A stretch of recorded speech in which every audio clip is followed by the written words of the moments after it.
Is it a yes for you for him? It is. Okay. And is it a yes for you for her?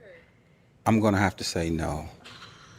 Okay, go And ahead. Go ahead, I'm Pop. sorry, but And this is what made me reach out to you, because what you said was so powerful that I felt like you needed more of a platform to expound on it and let the people know in depth what you are trying to convey. Because a lot of people, when you're on platforms and they don't give you a time to really go in depth of what you mean, a lot of people that's triggered, or if they're healthy, they have a bunch of mixed reviews inside of the absolutely. comment section. So I want to show people this, and then we're definitely going to chop it up and get into it.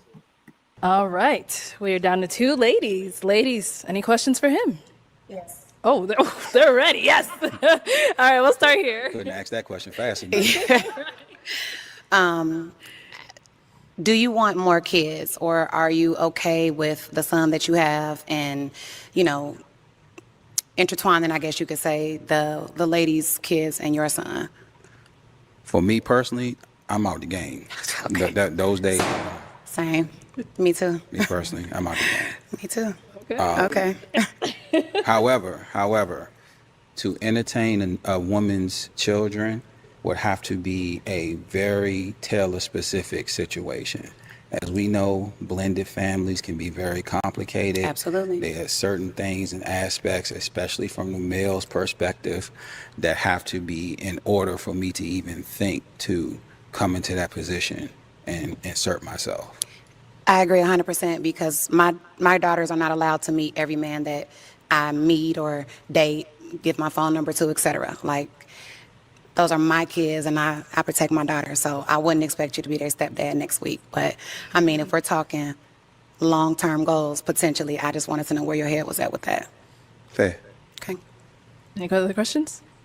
No. No? Okay. All right, let's go down over here. We did get a pop balloon. All right, so why'd you end up popping your balloon? The kids. I want to let her explain it a little bit. I feel like, they couldn't wait to answer. Let me jump in this time. I know the answer. We ain't got to pretend. It's the kids. Right. And I respect that. I would like to date somebody that would be open to having children, because I don't have any. So. Okay. More than fair. I understand. I definitely respect that. You should go have some. Oh, thanks.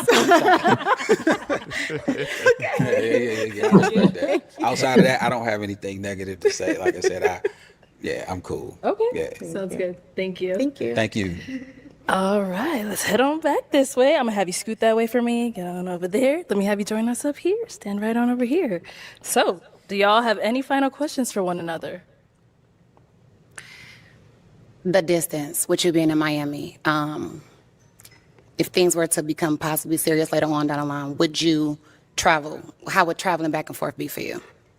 Traveling isn't an issue for me. I travel a lot for work and leisure anyway, so it's not necessarily.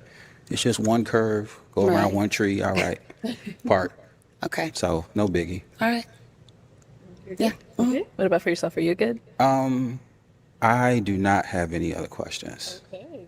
All right. Well, let me ask my final question then. Is it a yes for you for him? It is. Okay. And is it a yes for you for her? I'm gonna have to say no. Okay. Go And ahead. Go ahead. I'm Pop. sorry, but Okay. Why is it a no? attractive lady. I like the way she speaks. The distance isn't the issue. The actual issue for me is I don't think I want to date a woman with daughters.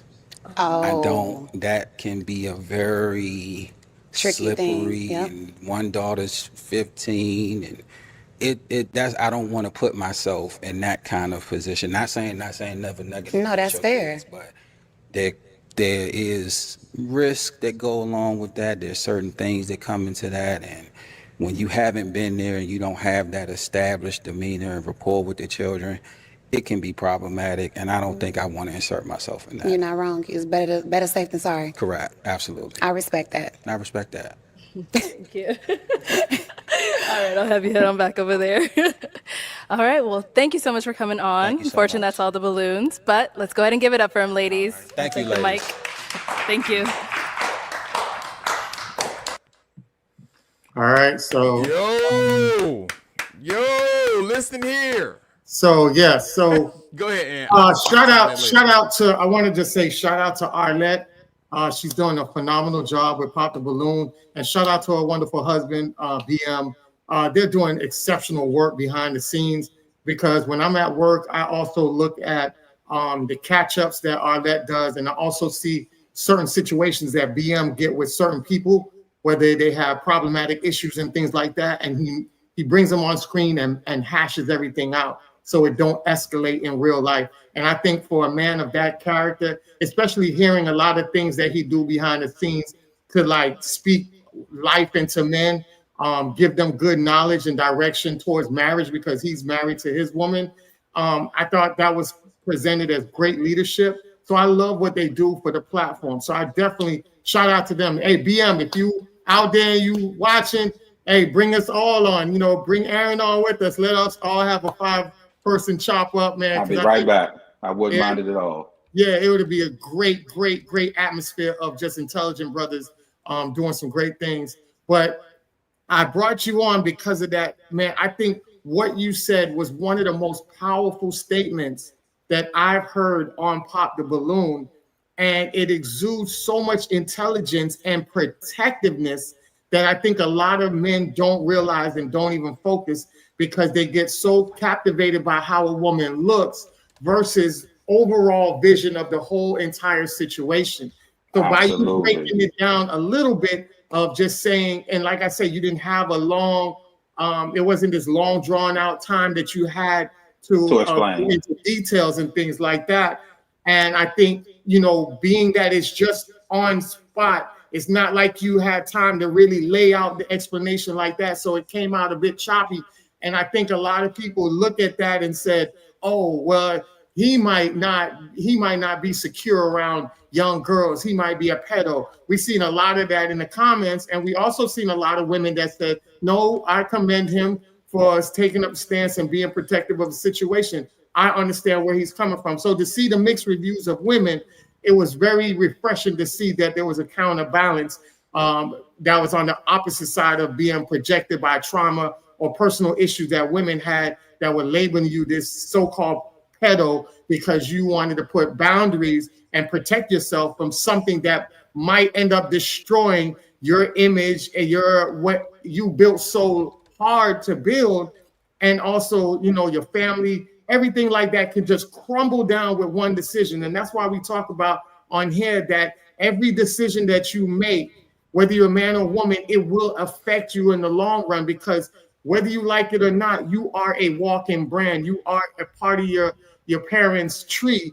You represent them in all levels and all aspects. So you don't want to put yourself in a situation by you being a good person and somebody say something knowing that they wrongfully said it, but it cannot be taken back, especially with Black men. We've seen it historically, how that little bit of misleading information or misinformation or lies have destroyed Black men to the point where they either couldn't recover from it. If they did recover from it, it led them to depression, suicide, and alcoholic drinks, and even top-notch narcotics. So I wanted to really, really just focus on that and have you dial down in specifics and why it was so important at that moment to do that. And what I really like about what you did that I think a lot of people didn't realize, I like the fact that you allowed her to go first. So that way people could see that she chose him, right? She was like, I didn't have no issues. She was like, I'm good. And then when it came to her, Arlette was like, hey, are you good with? And he was like, nah. And I popped it and then explained. And I love the fact that you allowed her to go in there and say, and present herself like she was good with the situation. And when you popped it, it now switched the narrative where it destroys the narrative of anybody saying, well, I didn't want to choose that dude anyways. So it cut all of that out. So I really wanted you to really dial down and focus and explain in depth what you meant and why you said what you said to help not only your situation, but possibly help millions of brothers that might put themselves in a situation like that. Okay, so that's a multi-layered question. So we're going to tackle it in sequence, right? Correct. So I would say yes, she did. She did choose. You know, the opportunity was given to her first to make the choice to decide that, hey, she's interested in me and she wants to explore where this could go, X, Y, and Z. Right. In the comments, I did see people saying, "Oh, he seems like he may be a weirdo, or he may be this, or he may be that. Why would he wait so long before he pops this woman's balloon, or yada yada yada?" So the thing is, in the moment, this is where discernment comes in. In the moment, you have to think. Remember, we're doing this on the fly. So a lot of times people make an assumption for whatever reason comes to their mind based in the moment. But if you go back and watch all of the dialogue between her and I, everything between all the questions that I asked and all of her responses, she's telling you verbatim, like, hey, I'm spoiled, I got anger problems, I pout when I don't get my way, I have an attitude issue, so on and so forth. These are very much character based, and not to defame her character because she was very nice and pleasant about it. But these are things that any man would look at and see as a red flag, right? I'm sure all of us have dealt with women in our previous dating experience who exuded those characteristics, and it is very much so problematic when dealing with someone, right? So now I have to assess in the moment, because you only have a couple moments to think about this. Well, this woman has told me all of the negatives about herself. She's 30 plus, she's middle 30s, etc. years old. So now she has daughters who are 12 and 15 years old. What makes you think that those same daughters wouldn't exude those same negative characteristics that her mother has? But the difference is that me being the person on the outside, I don't have position of authority to structure those emotions, those feelings, those characteristics, those mannerisms. And we all know, because it's four gentlemen on the panel, we all know that the biggest thing that women with children say is that nothing comes before their children, and they will take the side of the children immediately, and you are instantly guilty before you even get the chance to vocalize what's going on. So in all of that, in a split second of having to determine what I want to do, it's like, okay, well, she's telling me she's this way, she's telling me she's that way. Now, do I want to deal with three people who are that way? I don't even know this woman enough. It would be a long distance back and forth. So I can't even establish enough consistency and stability with her to be able to establish consistency and stability with the daughters, to even gain a rapport with them, to even gain their trust and interest, to even structure and discipline them. So it's like I said, it's multi-layered, but like my mind runs fast enough to think of all this. Just because the woman is attractive doesn't mean that all of these aspects are attractive enough to deal with her. Right? And we have to get to a point where we understand that as men, especially the men who want to go the professional route, the entrepreneurial route, the this, that, and the third route, all we have to stand on is our word, our character, our image, our likeness, and what we have to provide into the world, not financially, but what service, what structure, what teachings we provide. Yes. I come from a two-parent household. My parents were married for 40 years.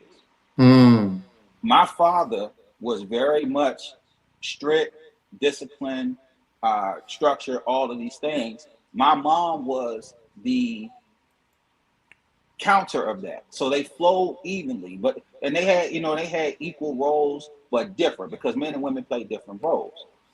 I can instantly see myself in a situation where it's like I'm the outsider in. I'm trying to gain this woman's interest. Her daughter says, I can say, oh, it's 9 o'clock, it's time to go to bed, get off your phone, go to bed. Something simple that normal fathers say to their kids every day.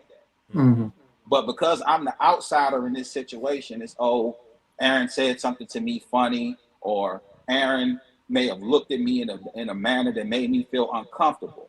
We all know the woman's going to take the side of the child. We have to be realistic. like you said, how many gentlemen have ended up in bad situations based off of accusation? Any professional man, and I work in a field that is based on being as discreet and professional as possible. So now I'm shown in a bad image, like you said, women will say, oh, he gives pedophile vibes, or he gives this, he gives that. No, maybe he gives the vibes of someone who has a lot to lose, and he doesn't think that it is a calculated risk. The person that you take on when they have children is a calculated risk. It could work out, it could not. For every story that you have of a success rate in a blended family, it's probably 3 or 4 times failure rate, right? But the thing is, what I said came off to a lot of women. It triggered their emotions because of the situations of what they want for themselves, because they never factor in what's actually beneficial for the man. And this is what we don't talk about. A lot of women talk about partnership and relationship only from the pretenses of what benefits them. They never talk about being an adequate partner to the man and what we can accomplish. Correct. So, Facts. as men, this is why you have to have discernment. This is why you have to ask questions that are better than, oh, what do you do? What do you know? How are you in moments of tension? How are you when we are disconnected? How are you in moments of conflict? Do you commit? One of the girls on the show had said, oh, she's a good communicator, but she couldn't even remember the questions that I asked her. I was gonna say that. Right? I was gonna say that. I mean, and I'm just gonna say one of the girls. I don't want to put nobody out Yo, there. It was like it's not 3 even of them. about. Yeah, it That's- was. So one of them. Pick one. Right? That's fine. Whichever one you like, go with that one. It's not about the girls. It's about, again, in the dating dynamic. A lot of men, a lot of brothers have never realized that these women want to benefit from being with you, and that's fine. As a man, you are supposed to be of service. It's our job to be a teacher. It's our job to guide. It's our job to get you from point A to survival to point Z, etc. But we also have to especially the young brothers, we have to let them know that what they're supposed to ask for and receive in return. Exactly. This one-sided narrative that you just have to give and give and give and give. Well, when my cup is empty, how is my cup supposed to be replenished if the person isn't giving back? And we don't give the same things, but you have to give the equivalent of what I'm receptive to. Just like I have to give you the equivalent of what you're receptive to. Exactly. And so when we talk about all this stuff, when you mix the families and you mix this, I would have to pour into that child, pour into the mom. Go back and forth with this, that, and the third. She's telling me she has an attitude problem. She got issues in this. She got issues in that. And the elephant in the room with that also is, remember, I also come in this into the blind. I don't know this woman's character at all because I don't see what you all see through her interactions with the gentleman before me. So when you go back and actually watch it, it's like, well, how are you in instances with men that you don't find attractive? How do you just treat men in general? And this is the thing that we don't talk about because it's been in my experience and what I see, not all, but a big percentage of them actually just have disdain for men in general. It ain't even got nothing to do with Aaron. It ain't got nothing to do with Anthony. It ain't got nothing to do with Bobby. It's plain and simple. Do you value and respect men for who they are, not what they can do for you? Correct. And when we get down to that, I don't even. We have to even pick partners from that. So there were other questions that I could have asked, but I didn't feel like this is the time to get so super philosophical. You can do that when you want to date, and you can just. So I tried to just get to the questions that can give me like some kind of immediate understanding of what this woman's character, personality, her temperament is. And they told you, like I said, if you listen, I always, and one gem that I like to pass on to my brothers, right?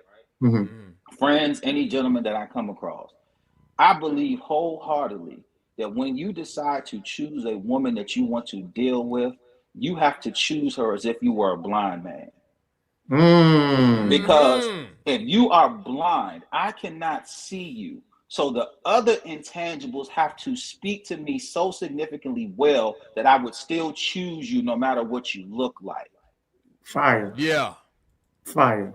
Yeah, that's And fire. so when you say that, if you actually, as men, if when we're actually around women, if you actually would close your eyes and stop getting so caught up on the aesthetic and actually let her character and her temperament and her aura and her genuineness, her soft spokenness, her femininity speak to you, then you'll find better partners. Yes. Because Yes. that's where a lot of the toxicity comes in, is because we keep trying to have a character base and an aesthetic that's not known for exuding those character traits. Exactly.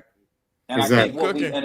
and I think you get what I mean. Most men, like I said, we're visual first, but Yeah. usually our visual preference doesn't align with what actually pours into us and gets us to go from point A to point Z. And so we come in these different barriers and obstacles, and we find all these issues in the dating dynamic because we're so stuck on the aesthetic. But aesthetic Mm-hmm. is only aesthetic is the floor mat. You step on that before you enter.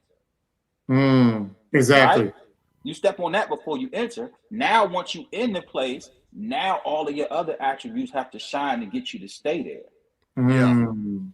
Exactly. So that is why I say you have to change the criteria of how you try to vet or the questions that you ask. You have to be meticulous in your words so that it leaves no room for disconnection. It leaves no room for misunderstanding. Those that get it will get it. Yeah. Those that don't, you don't even want to be around them anyway. There you go. Exactly. So I that is, I can't even put it no better than that. Those that get it, get it. Exactly. And I like the fact that you said that, because people got to understand, like, the choices you make, man, in the long run, it will create the heaven or hell.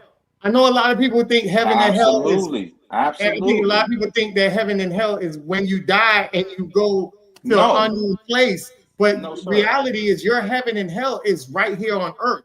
You can live in a heavenly type of way, or you can live in a hellish type of way.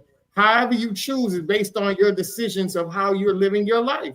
You know, there's people out here that makes billions of dollars and they're living in a hellish life Still because in a lot of the purgatory. stuff that they're doing, they probably don't like what they're doing to get that money. And then you have people that you look at them and you're like, oh, this person look like they barely making it. But when you talk to the person, they like, man, I got life, man. I'm good.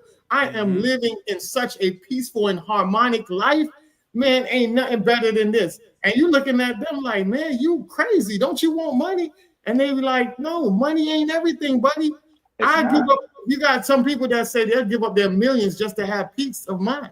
They'll give up their fame just to be regular again, because not everybody understands the capacity that comes with it. And some people just like simplicity. They like the simple aspects of life. So sometimes when you say the balance of finding somebody, when you see a lot of these women that go out here and they try to campaign for a certain man and a certain image, and it's like, if you're not that type of guy, even though you might like the aesthetics of her, it would never work, because she's on one level and all it's going to do is create more pressure on you to demand more from you for her to live the lifestyle she lived. That's why people, Absolutely. you got to understand who you're dealing with in order for you to get a successful way. Another gem I want to apply to the young adults and just put in this room right now in the context, and I've talked about this many, many times. When you look at the statistical rate of men and suicide, men are 3 times more likely to commit suicide. Part of the reason that people don't go into depth of that is people don't realize what contributes to that. So I've always broke it down, and I've said this many times on this platform. A man has to provide happiness for his girl or his wife. A man has to provide happiness for his children. A man has to provide happiness for his mother and father if they're alive. Everybody is depending on this man's happiness. Who provides happiness for him? Nobody.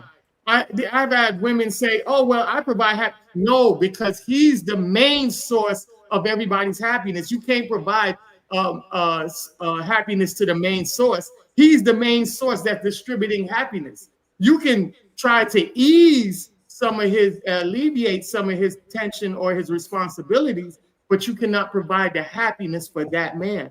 So that's why when you see your husband or your guy that's out there, whether they're writing poetry, whether they're playing music, whether they go fishing or things like that, when men talk about they want peace, they're just saying add to what makes them sane, add to what makes them feel relevant and normal. Don't be the stress that they already have, because guess what?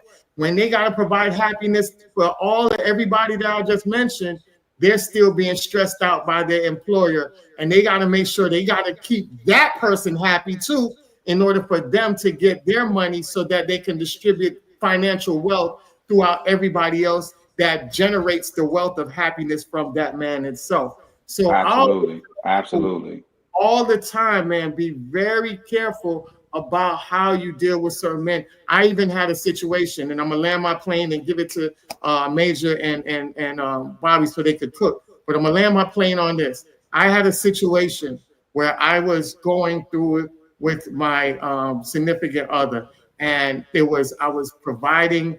I get the cars washed. I provide gas. I do this. I was cooking. I did everything that whole week. I was doing it because she wasn't feeling good.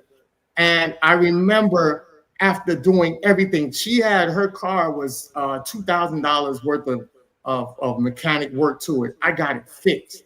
I did all of that, right?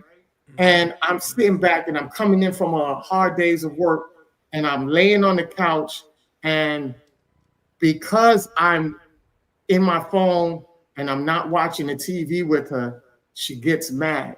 She cuts off the lights on me. Boom. And I'm like, what did I do? I provided all of everything that you wanted me to do. And I'm just coming in. And when I'm on my phone, I like to come in because I can't be on my phone at work. I like to detox. I like to relieve myself and just be in another atmosphere. And with that, I go in to either do stuff for the platforms or whatever the case may be. But that's my moment, right? So when she did that, and I promise you, I went inside the shower and I had a long, long shower. And when I tell you I took a long shower, it was so long that she even noticed it. And when I came out of my shower, she said to me, "I'm sorry. I apologize. I was being selfish. I cut the lights off on you, and I did not mean to do that. I am so, so sorry." And she did everything in her power to make it up to me. And I'm sharing this personal situation with y'all because even when you're in a relationship with somebody, it can, at any given moment, you can do something that will have the other person thinking, is this the long run that I want to be in? Is this something that I want to go on with? Because if I'm dealing with this, if you don't see all the good things that I'm doing, and the one time that I don't do something as simple as watching the TV with you as a problem, then I don't know what to do.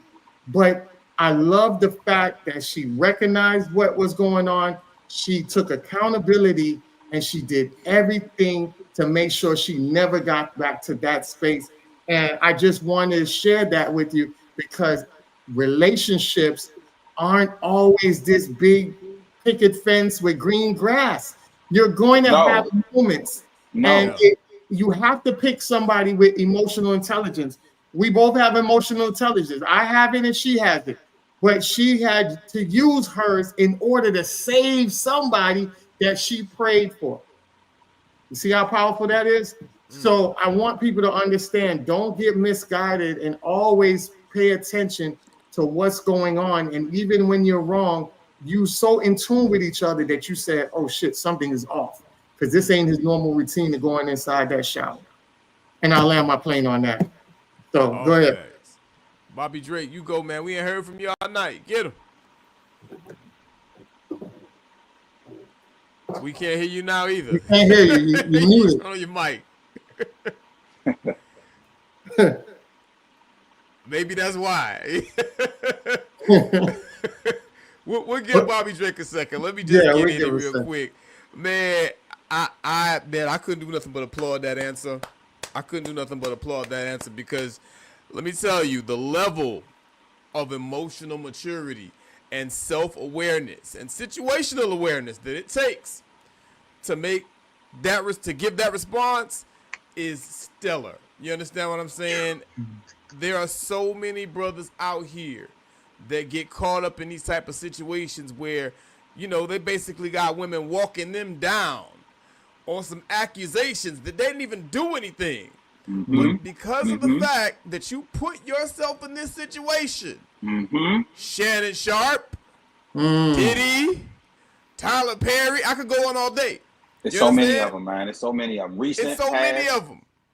And you got to look at it that way. You know, going in, I mean, I would even take it a step further. Just the fact that she even said, you know, admittingly, I have issues. I act childish. I throw fits. No, that's a hell no for me off rip. So You understand what I'm saying? But to, like you absolutely, said, to add absolutely, kids to it, that's an additional absolutely. layer. Those children are directly an extension of the mother. They're going to Right. mimic and take on her characteristics and actions. Mini Precisely. me's. If you throw a fit, they gonna throw a fit.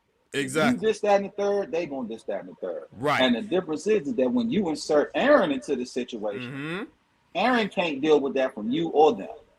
Facts. Because the issue is that what it would take to correct their behavior has to be run through you. But Right. when you exude that behavior, now you don't see the error in what they do either. So nobody's taking accountability. And the only person that sees it is me. Right. And now I've lost myself in a whole situation that I am actually the one that actually cares the most about, because I see something, and as the man, it's our job to correct it. Correct. If I didn't care, we only correct, try to discipline and structure women or people that we actually care about. Because Correct. everybody else can just do whatever they choose to do, because that's not under my spectrum. That's not my responsibility. Right. They don't And so understand that either. and so they have to stop thinking that every time a man tries to hold them accountable or structure or set a boundary or set a guideline, that is controlling, when it really is that I can see bigger and better things for you that you can't see for yourself, because you've been sequestered in all of the ways that you've been all this time, and you haven't got the outcomes that you've been looking for. Precisely. And let's just keep it a buck. That's called nature. Absolutely. Don't they want us to protect them? So what you have though, right? And what I'm seeing, and I know, and I can be corrected, because if any of you brothers see differently, please feel in to tell me. But what I see now is that a lot of them only want the parts of provision and protection that benefit them. Here we go. Let me get that. They don't want the authority and structure-based dynamic that comes behind that, because a man is only in tune to provide and protect you based on he has the authority and domain over the household to do what he needs to do, or as he see fit. Not saying that you don't have a say-so, not saying that we can't have a conversation, but you come to me with a situation based off how you feel, and I'm going to tell you everything I see under my vision in logic, and that has, so that it makes sense. I'm not saying that it's not doable or that it can't happen, but hey, have you thought about this? Have you thought about that? Right. Have you thought about X, Y, Z? So many times they come to us based off a feeling or emotion based circumstance, and they want an instant response or instant validation from that. And when we don't give the instant response or instant validation that they're looking for, it can cause conflict immediately. Right. That is basically what Anthony was saying about the whole lights off situation. Instead of saying, hey, babe, I would really like if you got off the phone and watched the TV with me, I would enjoy that. You chose to go the route of, let me give a irrational, erratic response. And I always preach to my son, I preach to family members, I preach to everybody. The difference between men and women is that we are held accountable for our lapses in logic. When a man makes an emotional decision, it's usually not a good outcome. And so I always say that we have to get to the point where you cannot make a long-term decision based on short-term emotion. Correct. Correct. Because how you may feel an hour from this situation has already sent ripple waves through something that you did. And a lot of times we don't get the option to backtrack in the lapses that we had. Absolutely. And see, you hit on something key there. You know, we don't get the option to backtrack and so forth. But what I really want to hone in on is the fact that they claim to want us for this purpose, to protect them, and to basically look out for them, to cover them. That's what they claim they want us for. But when they only want us to be a man when they want us to be a man. When it's convenient. When it's convenient. And it just doesn't work that way. No, because that's like telling a lion to kill a deer when if you stick your head in the lion's mouth, you're going to die. That's it. So this deer is friendly or this deer is nice, so you shouldn't chop this one. That's not how that works. It's not how it works. You can't be in your masculine energy and do what the head is supposed to do, and do it always in the way that the female is always going to think is the nicest. Because that's why I give pushback on the whole nice guy conversation. And I would say that I'm a good man, but I'm not necessarily a nice guy. Which is good. Because nice guys will tippy toe and dance around the issues. I have to sit here directly and give you a mirror image of yourself. This is what you're doing. This is what it's causing. This is what it's affecting. Conversations 2020.